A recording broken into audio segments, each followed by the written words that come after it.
Nuuspod. Die tuiste vir Afrikaanse stories agter die nuus.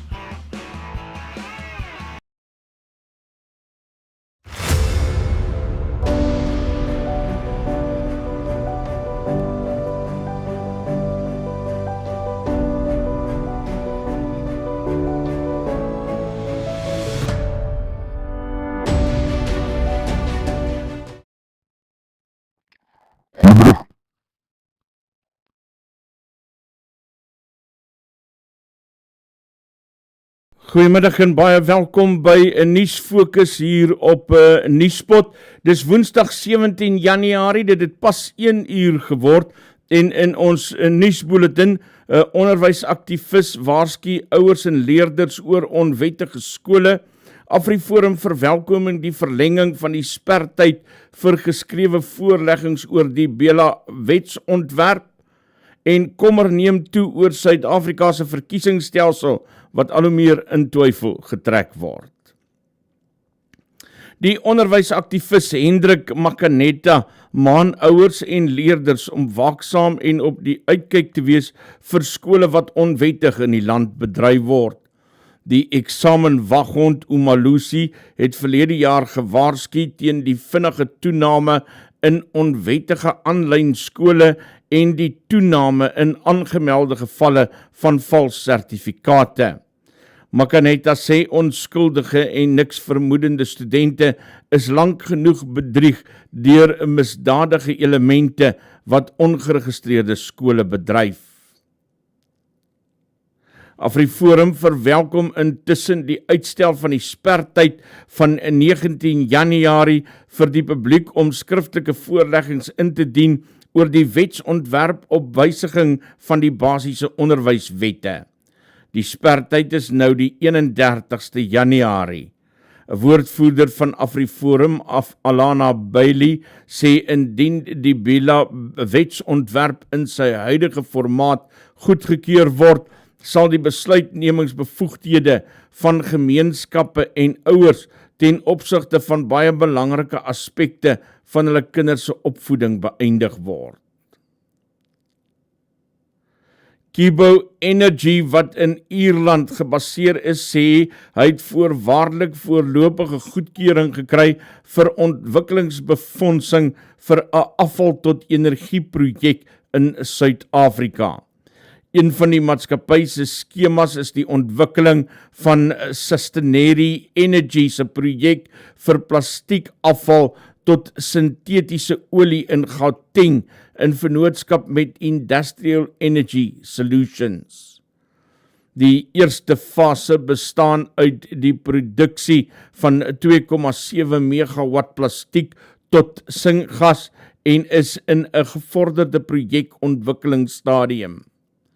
Die uitvoerende hoof Louis Coetzee sê Kibo Energy het in Suider-Afrika, die Verenigde Koninkryk en Ierland vordering gemaak met die lewering van energieopwekking met lae tot geen koolstofvrystelling. Die politieke ontleder Amanda Gous waarsku teen onlangse retoriek wat Suid-Afrika se verkiesingsstelsel in twyfel trek en sê dis gevaarlik. Haar reaksie volg op stellings deur oud-president Jacob Zuma en die ANC se voormalige sekretaris-generaal Ys Magashule wat bespiegel het oor die moontlikheid van verkiesingsbedrog en kommer oor die verkiesingsproses uitgespreek het. Gous sê sulke uitlatings hou 'n bedreiging in vir die demokrasie. Die Vereniging van Staatsamptenare kap na die Suid-Afrikaanse Inkomstediens oor die nie voldoening aan die wet op beroepsgesondheid en veiligheid by sy brandbeskadigde gebou in Rissiekstraat, Johannesburg. Die vakbond sê daar was gedeeltelike herstelwerk, maar die gebou voldoen nie aan veiligheidsstandaarde nie. Volgens die FSA hou die SAID vol, die gebou is veilig, maar werknemers kla oor 'n voortdurende brand en gasreuk. Henry Hall van die FSA is uiters bekommerd oor onvoldoende veiligheid in regeringsgeboue en onderneem om regstappe te doen indien werknemers se gesondheid in gevaar gestel word.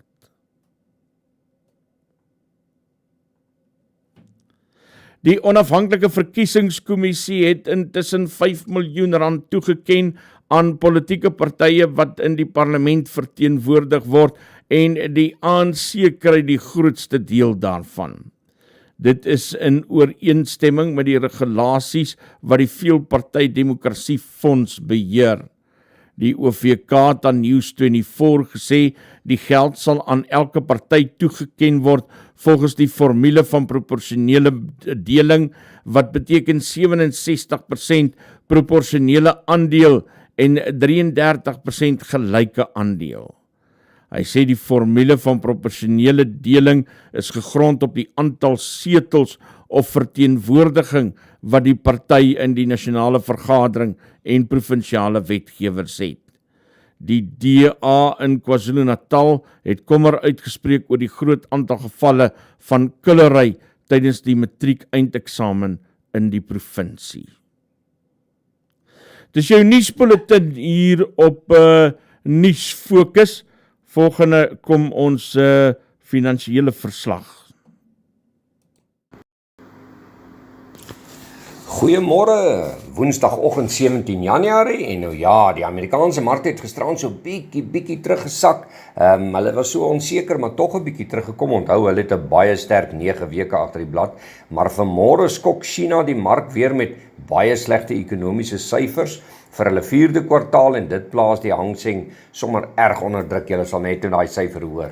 So as ons kyk na die Amerikaanse markte, die Dow Jones 231 punte laer, 0,6% swakker op 37.361. Die S&P 500 17 punte laer, 0,3% laer op 4.765 en die Nasdaq net 28 punte laer, 0,1% swakker op 14.944. Die ooste vanmôre, Australiaanse indeks 38 punte laer, 0,5% swakker op 7.376.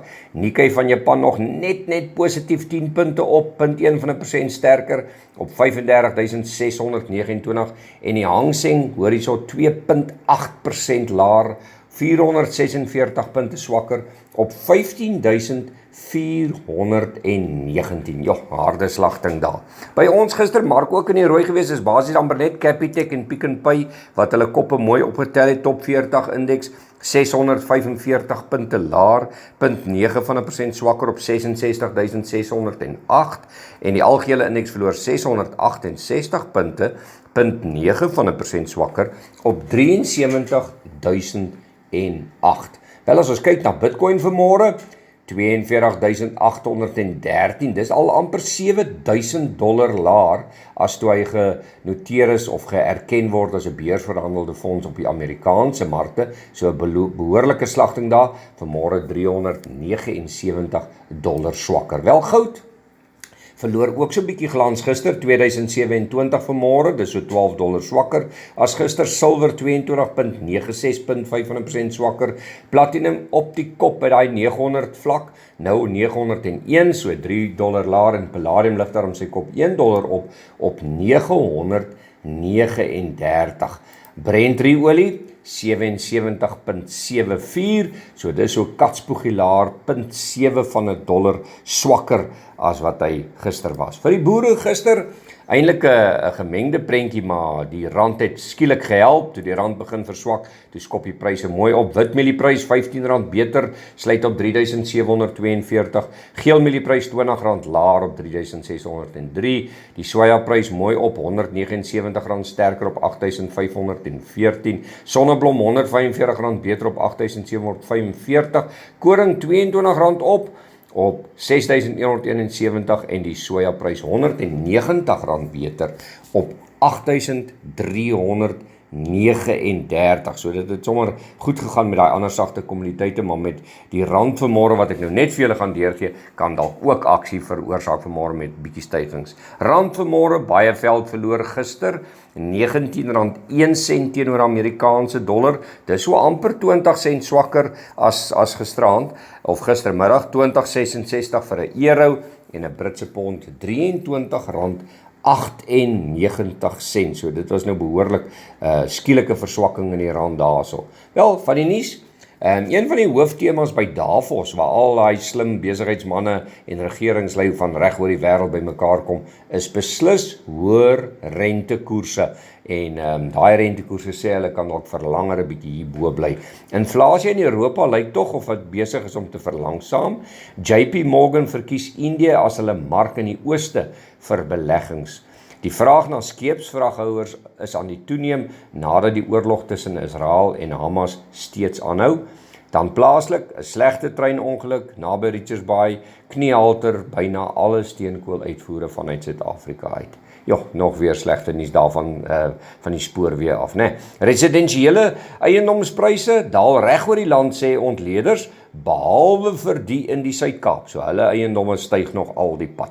Isle of Man wil beter ekonomiese bande met Suid-Afrika verseker in die toekoms, so hulle wil 'n bietjie beter werk saam met ons. En dan genoteerde eiendomme was die beste presterende bateklas in Suid-Afrika gedurende 2023. Nou ja, besoek gerus ons webtuiste www.fransdeklerk.com vir meer inligting en ons gesels weer. Dis Frans de Klerk met daardie nuwe insetsel in ons programme, wat nou op 'n gereelde basis 'n deel van ons program sal wees. Dis 12 minute oor 1, jy kyk na nuusfokus hier op 'n Nuuspod en Werner de Jager het na bewering kort nadat hy in hegtenis geneem is by die polisie om vergifnis gepleit omdat hy sy vrou se keel afgesny het en by haar moord soos 'n seksmisdaad deur 'n indringer wou laat lyk. Die jager staan tereg op aanklagte van moord met voorbedagte rade weens die moord op dominee Liezel die jager van Amansimtoti. Hy staan ook op 2 aanklagte van bedrog tereg en hy was nou weer in die hof gewees en om die nuutste inligting oor hierdie saak te kry, gesels ons nou met Ian Cameron. Ian, baie welkom hier by Nuusfokus.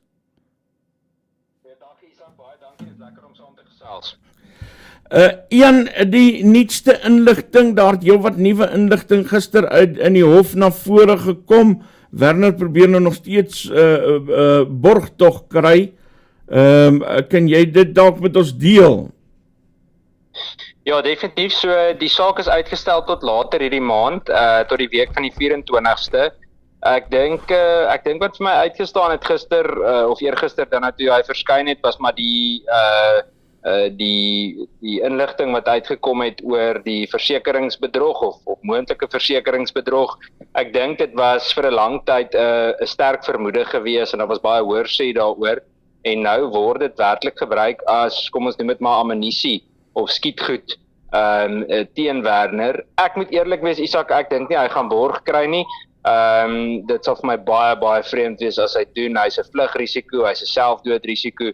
Daar's 'n pophuisie vol goed wat daarop dui dat hy nie moet borg kry nie. So dit sal vir my baie interessant wees wat sy verdediging dan nou gaan kwytraak as ons die borgargumente in die komende week in die komende week gaan hoor. Ja, daar het nou heel wat uitgekom rondom sy pogings om homself uit die weg te ruim om dood te maak. En dit moet tog sekerlike invloed op so 'n borgtog aansoek hê. Ja, absoluut. Ek dink hulle het aangevoer dat hy 'n totaal van 12 keer al probeer het om sy lewe te beëindig. En dan is daar mos die 2 kere en ek dink daar's eintlik meer, maar hulle het van 2 spesifieke kere gepraat waar hy mos verdwyn het. So daar's 'n klomp redes vir ons om te glo dat hy moontlik dieselfde gaan doen. Ek dink hy sit regtig met 'n probleem. Kyk, inligting wat bespreek is rondom die horlosie wat hy aangehaat het, die tyd wat hy aangevoer het oorspronklik hy geslaap het sy horlosie dan nou bewys of wys sy horlosie dat hy in daardie tyd 'n hele klomp tree gegee het, sy hartklop was redelik hoog ook gewees. Daar's 'n klomp goed wat dit uiters ongemaklik vir hom gaan maak. Ek moet ook sê die staat is absoluut uitstekend in hierdie geval. Die aanklaer wat tans werk op die saak is fantasties wat my betref en dan natuurlik die speerders van die onopgeloste sake eenheid moet ek ook sê doen uitstekende werk. Ian, daar het ook nou inligting uitgekom van dat hy glo dan nou Liezel se keel sou afsny volgens die verklaringe wat ingedien is. Dis gruisame inligting. Ja, ek is nie heeltemal oortuig nie. Volgens my is dit wat ek nou al mag sê, of wat ek glo ek mag sê, is dit sou nie volgens my heeltemal feitelik korrek wees nie. Ek dink daar's baie faktore wat in ag geneem moet word met die beperkte inligting wat ek op my beskikking het. So dit sal vir my interessant wees om meer detail daaroor te sien en te hoor. Ons het maar derentyd met die ondersoek 'n klomp dinge geleer van daardie dag. Ek wil nou nie iets sê wat die saak gaan benadeel nie, maar ek sou nie as ek kommentators is of sekere kommentators sou wees besluit om suiwer te gaan op daardie inligting nie. Dis belangrik dat ons maar fokus op die feite wat ons definitief kan bevestig. Ian, en dan net die sprake van iemand anders wat moontlik by die moord betrokke kan wees. Dis effens vreemd, Werner wat aanvanklik erken dat hy die moord gepleeg het, en toe naderhand terugtrek en sê, wel dis nou volgens die berigte. Om te sê, nee, maar wag so bietjie, daar was eintlik iemand anders by die moord betrokke. Ja, dit sal vir my baie snaaks wees. Kyk, hy voer aan dat hy nie weet wie dit is nie. Hy het die nodige bekentenisse gemaak. Almal weet dit, dis in die hof gesê, hy het gesê wat hy moes om homself eintlik daarby te betrek. So dis vir my snaaks dat hy nou dit sê, hy gaan lynreg in teenstand met wat hy, of teenstelling met wat hy oorspronklik gesê het. Wat die verdere betrokkenheid van addisionele mense betref wat moontlik medepligtig was, ek moet eerlik wees, ek sal nie verbaas wees as dit die geval is nie. Ongelukkig, al brand ek hoe om te weet wie dit is ek self nie 100% seker nie. Ek het 'n vermoede hier of daar, maar ek dink beslis daar is mense wat meer weet as wat hulle noodwendig tot dusver gesê het. Isak, ek dink ook dit is slim van die staat om party van die goed dalk 'n klein bietjie, dit mag dalk vir party mense prematuur voel. Daar is van die goed wat na my mening prematuur is, soos byvoorbeeld die keel afsny tipe goed, maar daar's van die goed wat prematuur is wat vir my eintlik 'n goeie ding is. Ek dink dit gaan 'n hele paar mense dalk bietjie ongemaklik maak, want ek kan net nie dink dat so min mense so min weet van wat werklik daardie dag gebeur het. So, wil dit dus lyk, en nou vra ek 'n wille vraag, jy moet nou maar kies hoe jy hom wil antwoord, dat daar meer agter hierdie moord sit as net dit wat ons op die oog afsien? Nou my mening ja, ek gaan weer eens versigtig antwoord, maar ek gaan vir jou sê wat ek daarvan dink. In die eerste plek dink ek nie, en dit is my persoonlike opinie, na my mening is hierdie nie op die ingewing van die oomblik gewees nie. Ek dink dit was absoluut met vooraf bedagte rade. Dit sal vir my baie interessant wees om te sien wat die hof op die ou end van die dag bevind. Kyk, die polisie dryf ook nou, eerder die aanklaer het hulle mos nou gegaan vir skedule 6 om te sê dis met voorbedagte rade gepleeg. So ek dink persoonlik dit is die geval. Ek dink ook dat dit iets is wat waarskynlik oor 'n baie lang tyd op pad was. Ek dink nie dit is iets wat net kortliks dalk beplan is en gepleeg is nie. So kom ons wag en kyk, maar ek dink ons gaan nog 'n paar skokdinge sien en hoor in die volgende tyd. Ek weet die polisie het geweldige moeite ingesit om die digitale analise van selfone, horlosies, rekenaars ensovoorts te doen. En dit wil vir my voorkom asof hulle baie meer skietgoed het as wat hulle tans vir ons sê. Sjoe. Ian, dis skokkend om so iets te hoor. Is julle tevrede met die nuwe ondersoekspan, hoe hulle te werk gaan? Ja, so ek moet sê die eenheid bevelvoerder is Brigadier Kaninda. Hy is 'n absolute eyster. Ek moet sê hy getuig in die Senzomajiwa saak ook tans, en die moeite wat hy ingesit het om by die hof uit te kom en sy span te ondersteun. Dan luitenant-kolonel Maritjie Rood, sy is fenomenaal. Kolonel Bertie Steyn is regtig uitstekende ondersoekbeamptes, en natuurlik hulle spanne. So ek wil sê dit maak my regtig trots om hierdie tipe beamptes nog te sien werk in die Suid-Afrikaanse polisiediens. Jy weet, partykeer voel ons, ek en jy self het al hoeveel keer gepraat oor die probleme in die polisie, maar dit is vir my verblydend om te sien dat daar nog van hierdie mense oor is, en ek hoop regtig met een of ander snaakse wonderwerk dat ons in die toekoms meer van hulle sal sien, want regtig, ek kan net my hoed vir hulle afval. Ek moet ook vir jou sê, Isak, die manier hoe hulle die familie in ag neem en met die familie kommunikeer is ongelooflik. Hulle hou hulle op hoogte, hulle loop regtig die ekstra myl, en so hoor ek ook met die aanklaer. Jan, en dan wil ek nou vir jou 'n vraag vra wat nou voortvloei uit hierdie saak uit, maar wat nou nie pertinent daarmee te maak het nie, maar dit is opvallend. Hoeveel minnaars, mans, die laaste tyd Afrikaanse minnaars en mans betrokke is by moord in Suid-Afrika. Jy werk nou baie nou in die stadium met vroue en geweld teen vroue. Wat sou jou verklaring daarvoor wees?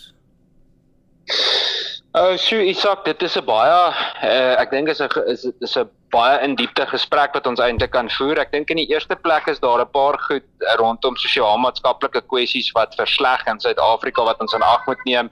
Ons sien dat dwelmmisbruik, alkoholmisbruik ensovoorts 'n wesenlike rol in verhoudings se verbrokkeling speel, en finansiële uitdagings. Finansies is dikwels een van die groot redes wat dinge redelik vinnig en redelik drasties versleg tussen egpare, of dan nou, jy weet, soos ons onlangs in wat dit Alberton gesien het, waar daar ook so tipe van 'n storie blyk te wees. So, dis baie sleg. Ek moet ook sê, ek dink die rapportering daarvan in terme van die openbare inligting, kom ons noem dit nou maar net die media, het ook baie verskerp. Natuurlik moet ons ook weet, jy die sogenaamde, noem dit maar Black Twitter, en die ver linkse kant wat dit nou natuurlik gebruik om te sê, maar jy weet, waar praat die ver regse kant nou weer van die sogenaamde wit volksmoord in Suid-Afrika, en ag jee, mense misbruik dit nou weer vir politieke punte, veral op sosiale media, maar dit voel vir my tog of daar 'n toename is. Ek kan ook vir jou sê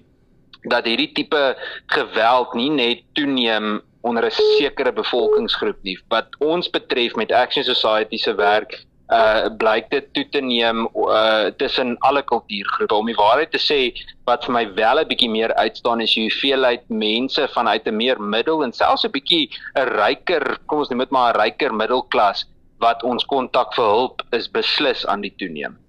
Dis Ian Cameron van Action Society wat so met ons gesels. Ian, baie dankie dat jy vir ons tyd gemaak het. Alles van die beste daar by jou.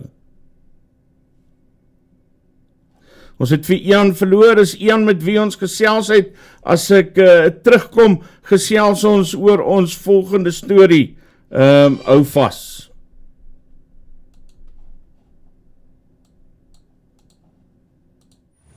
Verkeersboetes behels meer as 'n klein ongerief met minimale gevolge. Jy kan 'n kriminele rekord kry of probleme teekom as jy jou rybewys of motorlisensie hernie, en die metropolisie kan jou by padblokkades lastigval om die boetes te betaal. Fines for You vir minder moeite met verkeersboetes deur hul te monitor en vinnig, wetlik en effektief af te handel, sodat jy nie die ongewenste gevolge hoef te dra nie.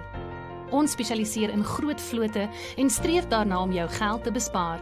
Kontak ons gerus op 011 867 7331 of besoek ons webtuiste by www.finesforyou.co.za.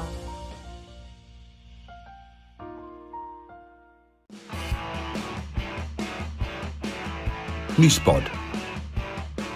Die tuiste vir Afrikaanse stories agter die nuus.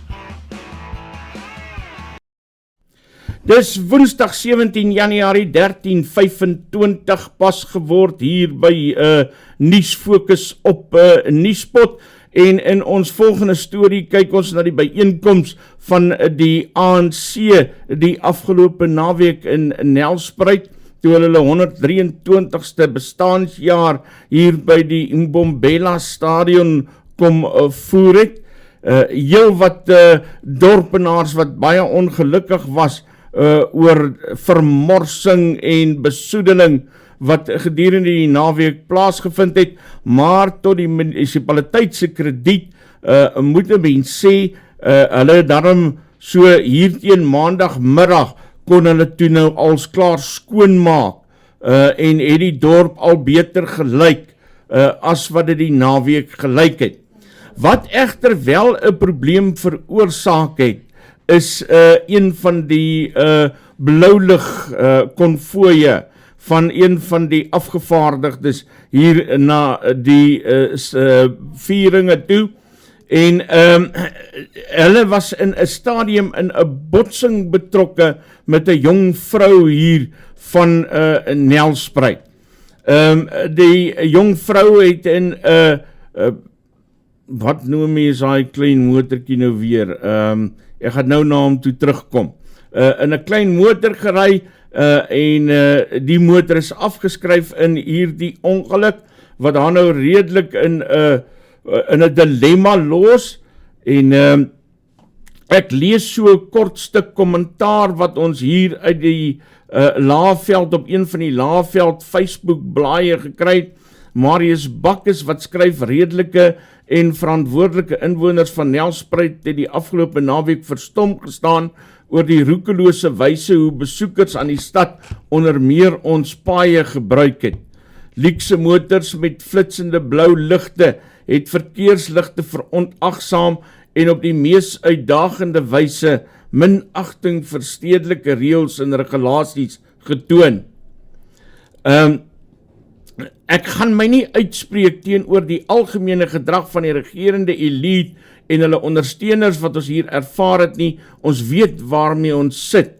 Wat wel gebeur het, is dat een van hierdie roekelose billebakke 'n ongeluk veroorsaak het met een van ons onskuldige padgebruikers en hy skryf toe hy plaas toe 'n boodskap wat deur Annika geplaas is. Ons gaan terwille van haar beskerming gaan ons nie haar van sê nie. Sy is bang sy word geviktimiseer. Sy skryf: "Hallo almal, ek is die bestuurder van die Fiat Uno, dis daardie motor wat ek nou na gesoek het, wat sê ek is gelukkig okay en het niks te ernstige beserings opgedoen nie. Julle is reg, ek het nie versekering op my karretjie gehad nie en is wel nou sonder 'n ryding. Ek het baie foto's en die video's is na my direk gestuur van die huiseienaar wat die kamera in sy jaard het. Ek was op pad huis toe van die werk af en die BMW het voor my ingedraai om 'n U-turn te maak van die buitebaan af sonder om te kyk of daar voertuie op pad is en ek is in hom vas. Dankie vir al die ondersteuning van julle kant af, dit beteken baie. Ek het toe vir Annika in die hande gekry en gou vanoggend vinnig met haar gepraat. Hier is my gesprek met Annika. 4:30 op pad huis toe. Ek was in die vinnige baan gewees, op die binnebaan althans, en 2 so ver ek verstaan is 'n lubricate wat hulle gesê het, wat van die buitebaan af oor my bane 'n U-draai gemaak het om 'n U-turn te maak af onder toe weer in Ferreirastraat. En ek het in die tweede een vasgery. Hy het reg voor my ingedraai, nie gekyk of daar iemand kom nie. Weet jy, dit het so vinnig gebeur. Ek het gelukkig min beserings opgedoen, maar ongelukkig is ek nou sonder 'n voertuig, my kar is afgeskryf. Maar ja, daar is ten minste video footage, ek het 'n bietjie foto's geneem, weet jy, maar ek is frustreerd, ek is kwaad vir wat gebeur het. Jy weet, dit gebeur so vinnig, ek het nog nooit van tevore 'n ongeluk gehad nie, jy weet, dis 'n skok, ek is in pyn, ek is negatief oor die saak. En jy sê dit het nou vinnig gebeur, so jy kan nou nie dit wat vooraf gebeur het onthou, toe jy weer sien toe jy in die ongeluk. Ja, weet jy, ek het, as ek na die video kyk, ek het nie eers die eerste kar wat die U-draai gemaak het gesien nie.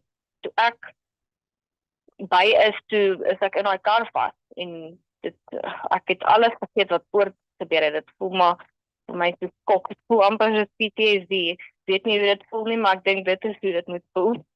Hoorie, Annika, en toe die ongeluk nou gebeur het, Wat was die ouens se reaksie?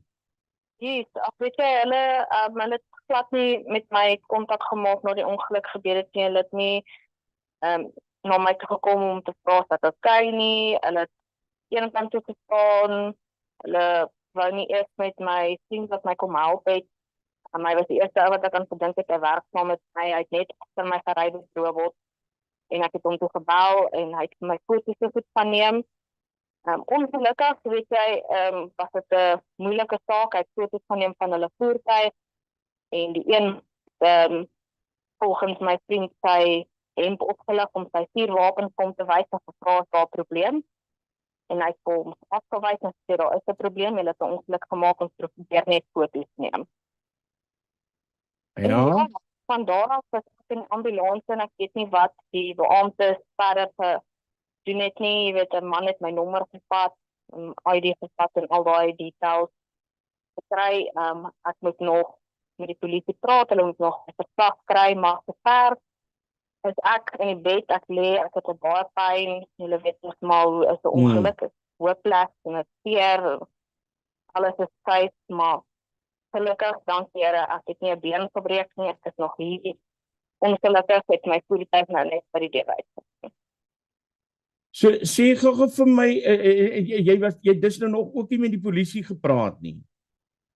Een van die polisiemanne of dames het met my kom praat, maar het my kontaknommer gevat en gesê hulle sal my bel die volgende dag om meer detail te kry, want hulle kan sien ek is in pyn. Maar ek het wel nog nie 'n oproep ontvang nie. Goeie genigte. Nou ja, die plan is maar om hinstpunt daar na die polisiestasie toe te gaan en te kyk of ek maar iets gedoen kan kry. Ek het myself gebel en gereël dat hulle kyk. Hulle weet moontlik nie van die saaknommer nie, soos dit vir my klink. Nuuspod. Die tuiste vir Afrikaanse stories agter die nuus.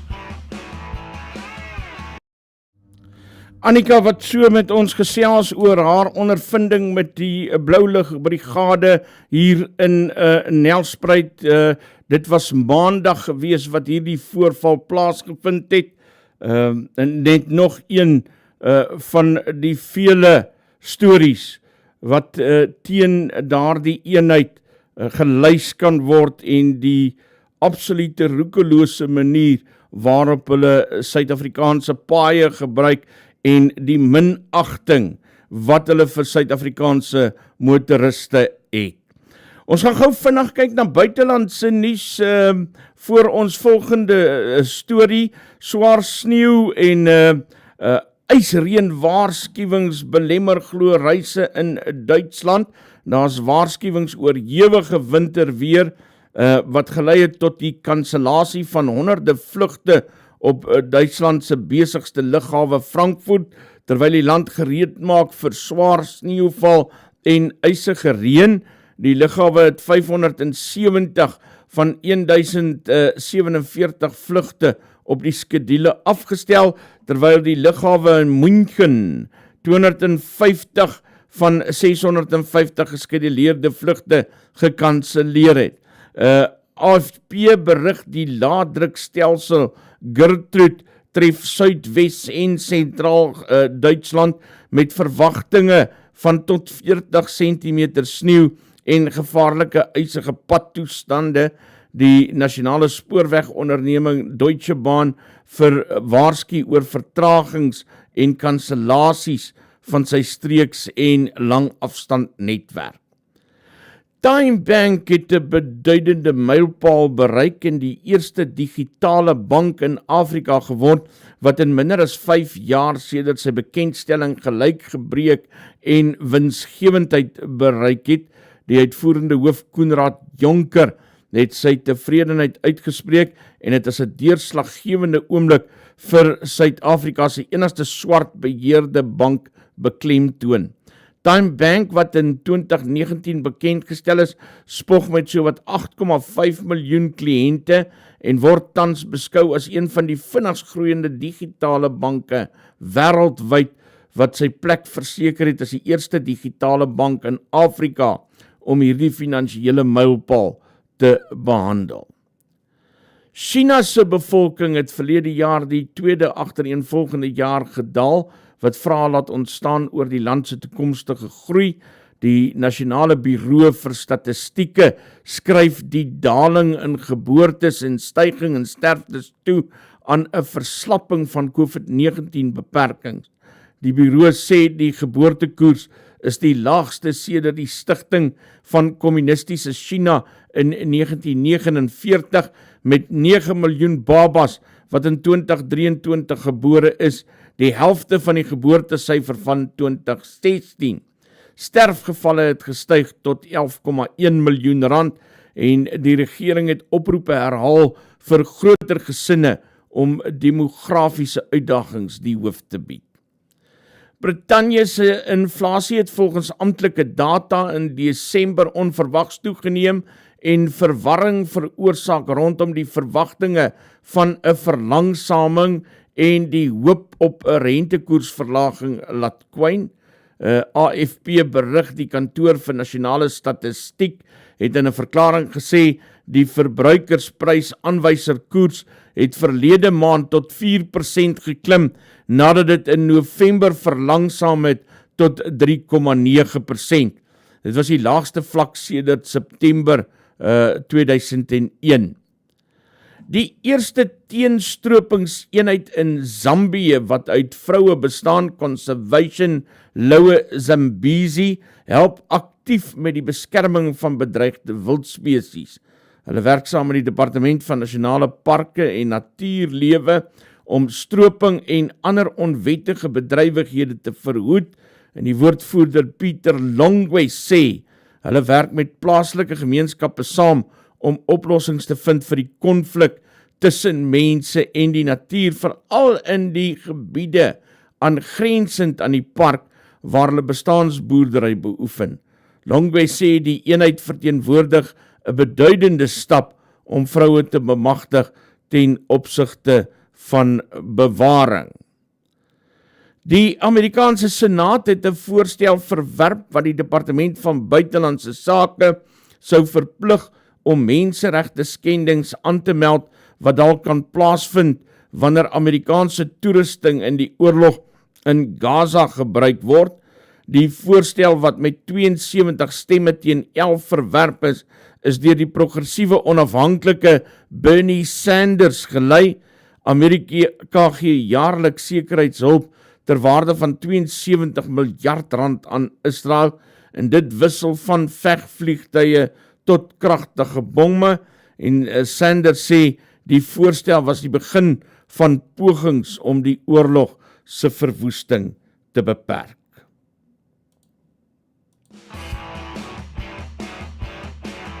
Nuuspod. Die tuiste vir Afrikaanse stories agter die nuus. 13:39, jy kyk na nuusfokus hier op Nuuspod en ons het vroeër vandag in ons oggendprogram ook gehoor dat 'n geskil in die veelparty handves van Suid-Afrika ontstaan het weens ontevredenheid oor 'n video oor die pakt wat deur die DA gemaak en versprei is. En ek het in die lig hiervan het ek met Michael Beaumont van Action SA gepraat en hier is my gesprek met Michael. Well, certainly, I think, let me just say this from the start, is that these kind of things are part of campaigning in politics. Every political party must be free to communicate publicly what they bring to the multi-party charter. And I think, there's a huge extent to which, we don't take issue in that regard, and we afford the DA their space to communicate as they see fit. Personally, I think from our point of view, there were some claims in that video which were regrettable and against the spirit of the agreement. So when they say that, all the parties in the charter live in admiration of the DA's track record in government, I don't think that's the case. When they say that they are the glue that binds the charter together, I don't think anyone's appointed them to perform that role. And in fact, if you look at the impact of their video, they demonstrate that they are anything other than the glue in that process. And then finally, they talk about they're the only party with track records in leading governments, which, must be extremely disconcerting to parties like us, where Herman Mashaba and Athol Trollop have the records they do in government. You can imagine the IFP, who leads so many municipalities in KZN, saying, what about us? I think broadly speaking, what's regrettable about that video is that it does the exact opposite of what it's trying to do. The video is obviously trying to say to South Africans that the DA is the mature adult in the room who they must get behind for stable coalitions, when in fact their video is anything other than mature and adult, and has actually resulted in discussions in the charter which shouldn't be had. We should be focusing on the issues impacting South Africans, not having petty discussions about a video. So I think from that point of view, that's our perspective. Isn't it a bit of a chip on the shoulder from the smaller parties? Well, actually, for what it's worth, we share that perspective with the voters. We think this entire issue is trivial, and we think it's trivial for a party that should, been around as long as the DA, that governs as many places as the DA, to send out a video and make those kind of claims. We think this entire thing is trivial. But at the end of the day, it's like we signed a multi-party charter that said that when we communicate, we would actually communicate our virtues and not against our own partners in the charter, and that we would focus on winning votes from outside of the charter. And I think what's troubling about this video is it demonstrates a very much different approach from the DA, which perhaps demonstrates that it is not capable of winning votes from the other side of the aisle, so to speak, and that work might fall squarely on the shoulders of parties like Action SA and the IFP. Does this documentary have the possibility of overturning the apple cart? No, we won't let that happen at all. We are committed to the multi-party charter, not out of any affinity to another political party. We are committed to this charter out of our affinity to the South African people and the change they want to see in their country. This bloc of political parties represents the very best prospect of change in South Africa. And for that reason, incidents like this will not change our perspective or our commitment in that particular regard. As we speak, this charter is busy finalizing a series of joint policies. In other words, agreeing where our policies overlap on questions like the economy, load shedding, and crime. And we have an exciting program to present those joint solutions to the South African people this year. It is actually against that spirit that the pettiness of that kind of a video is disappointing, because we don't need distractions. We've got a lot of work ahead of us. There's a lot of voters we need to speak to, and internal discussions of that nature detract from really what we should be focusing on. Will you expect the DA to withdraw the documentary? We certainly have asked them to do so, as I believe have other political parties. As to whether they will or they won't, we don't know. We will engage them in meetings to come. But certainly, it will be their right to determine what decisions they make. But ultimately, I think the biggest contradiction and irony about this is that a mature anchor party that they claim to be in that video would recognize the harm of this kind of thing and remove it and proceed to create unity within the charter. Why is it such an important point to you? Well, I think we must understand that relative size is a product of an election. And we haven't had an election since the establishment of the multi-party charter. As a matter of fact, parties like Action SA have never fought in a national election. We've only fought municipally, and only in 6 municipalities out of 278. So I think the point is, when we engage one another in the period leading up to an election, we must engage one another as equals with mutual respect and build consensus between us. Let the voters determine the proportionality that should be applied thereafter, because support matters. The voices of South Africans matter. You can't discount the relative size of a political party, but it is the elections of 2024 that must answer that question, and then certainly that must be applied. And in fact, that is where healthy competition exists as well, because we as a political party will be going out there and saying, we have unique offerings distinct from that of any of our partners in the charter. We are the party that's tough on immigration. We are the party that has created the first alternative to BEE. We are the party that has a tough on crime policy. And if South Africans would like those policies to find greater expression in a coalition government that follows the Charter, they need to get behind Action SA. Do you believe the multi-party charter is able to make a difference this year in the election? Without any question. I think firstly, we must look at it from a provincial standpoint, that the Charter most certainly will take control in Gauteng, where Action SA plans to be the largest party in the Charter to lead that coalition in Gauteng. And certainly, I think in provinces like KwaZulu-Natal as well, it'll most certainly be the case that the Charter will establish a majority in that province. I think there's one or two provinces as well, including the Northern Cape and Northwest, where it's going to be more closely contested than people realize. But certainly from a national standpoint, there is a massive variable at play here, which most people are not paying any attention to. And that is the 14 million registered voters who have stopped voting because of their disillusionment with the political establishment. This multi-party charter is very well positioned to speak to those voters who in the past have felt that their votes for a single party haven't made a difference, and perhaps their votes for 10 different political parties may very well do so. I think that's the variable that creates the dynamic of hope at a national level. In the general voters' view, we are not going into a normal democratic election. We are actually fighting a war against a gang of criminals. Do the multi-party charter, do the members of the multi-party realize? Yeah, without any question. And for what it's worth, you can just call it the Charter. I find it much easier sometimes. But yes, we absolutely realize that. In fact, I think there's a recognition within this Charter that we can agree to disagree on many things. And I think our disagreements are very much on record and public. And we don't need to pretend that we are necessarily best of friends. But certainly what there is that brings this Charter together is the recognition that South Africa simply cannot have another 5 years of ANC rule, or even worse, an acceleration of the status quo through alliances with parties in the extremes of our country, like MK and the EFF. Certainly from our point of view, every single part of fixing South Africa, whether it's the economy, whether it's load shedding, whether it's the public service or corruption or crime, job number one is removal of the ANC, because if you don't get job number one done, steps number 2, 3, and 4 will never happen. And from our perspective, that is why we need to come out and show South Africans unity at a time when they need to believe in a political alternative. And that's precisely what we are committed to as Action SA, and I believe most of our charter partners as well.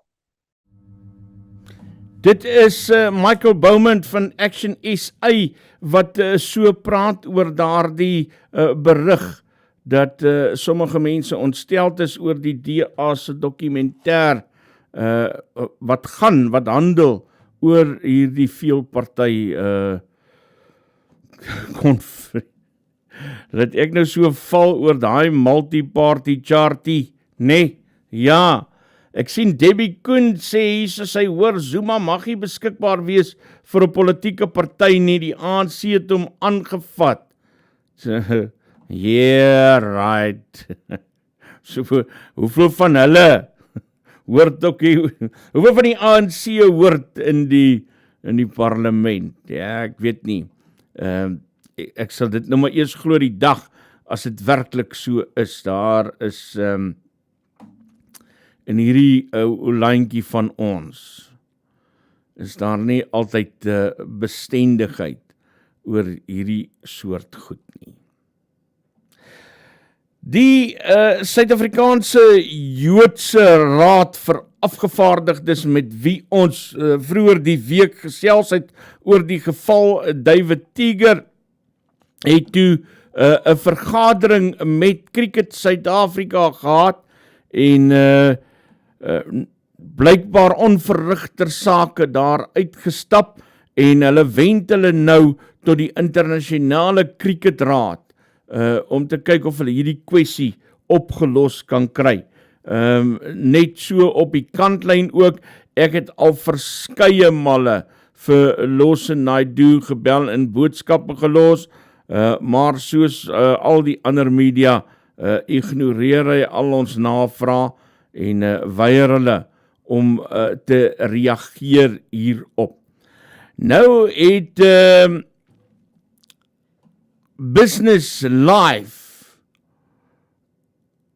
'n redaksionele stuk geskryf vandag, dat ek net sien wie is dit, is hy, en sonder om woorde te mors, sonder om rondom die bos te hardloop, het hulle hierdie ding gou in baie kort opgesom. Ek lees gou vir julle hierdie kort rubriek wat in Business Live vandag gepubliseer het oor hierdie saak. David Tiger is a batsman, but the way officials of Cricket South Africa handled him, you'd think he was Fred Truman and they were cowering third league tail-enders. Reluctant to face the Jewish teenagers' expression of admiration for Israeli soldiers after the October 7 terrorist attack, they eventually pushed CSA chair Losse Naidoo out to the crease and he performed like a number 11. Naidoo, in attempting to justify Tiger's sacking as the South African under-19 captain, cited security threats to a junior World Cup that begins in South Africa this week. He offered no evidence of a threat. He didn't even offer a shot. This is not surprising. CSA is an invertebrate species. At best, the claims of the tournament being in danger are spurious. At worst, they represent submission to blackmail. Just whom Naidoo is covering for is not clear.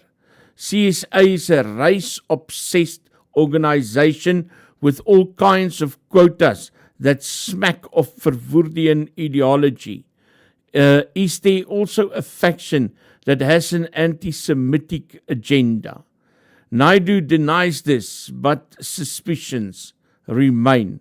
Is Business Live se redaksionele mening hieroor vandag in die Financial Mail. En ek sien Thys het vroeër vir my stukkie beeldmateriaal gestuur waar Sky News in Australië nou al so gefrustreerd is met die feit dat hulle nie met Cricket Suid-Afrika kan praat nie, dat hulle nou sommer vir Cricket Australië hieroor aanvat, om antwoorde te kry. So die saak maak wêreldwyd opslaa en dis lank nog nie die einde daarvan nie. Liewe nuusfokus kyker, dit bring ons aan die einde van vandag se program. Dankie vir jou teenwoordigheid hier. Dankie dat jy ons op die lig hou. Onthou asseblief om te subscribe. Onthou asseblief om te like. En sommer net as jy 'n knoppie sien, druk hom. Al is dit die knoppie wat sê jy hou nie van ons nie. Minstens is daar 'n interaksie en kan ons iets daaruit gebruik. Groetnis tot môreoggend om 7 uur as ek terug is met Stroomop.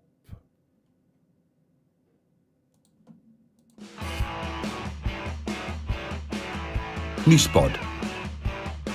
Die tuiste vir Afrikaanse stories agter die nuus.